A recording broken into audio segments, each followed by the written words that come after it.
Assalomu alaykum yaxshi izleyicilerim. Hozir pomidorni so'kiga bodringni marinovka qilamiz. Birga bodringni oldindan sovuq suvga solib qo'yamiz. Pomidorni blenderdan maydalab tashlaymiz. Blenderdan chiqarib olgan pomidorimni qozonchaga solib qaynatamiz. Kamida 15 minut.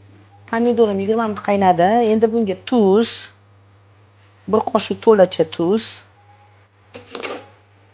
1 qoshiq to'la shakar, 1 cho'mich yog' solamiz. Buni yana 5 minutcha qaynatamiz. Bunga lavr yaprog'i, qizil maydalangan garimdori, bodringni suvdan chiqarib oldikda, pomidor so'qqa tashlaymiz.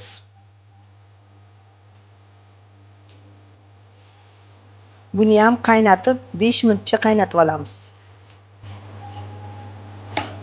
Chesnokni to'g'rab oldik, javnaqa mayda to'g'ramaymiz. Buni ham sovuramiz. Oxirida 1 qoshiq to'la osh qoshiqda uksus. Bismillahirrohmanirrohim. Endi buni bankaga solamiz.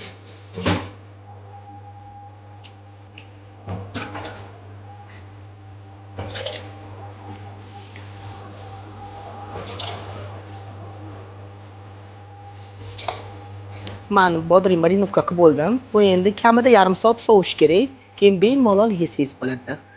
Marinovkaga qo'ydik. Mana bodringim tayyor bo'ldi. Bismillahirrohmanirrohim.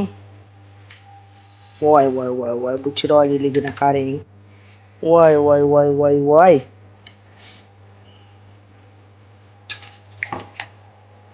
Bismillahirrohmanirrohim.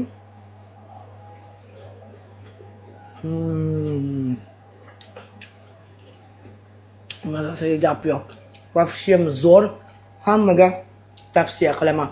Oson, tez marinovka qilinadigan bodring osh bo'lsin.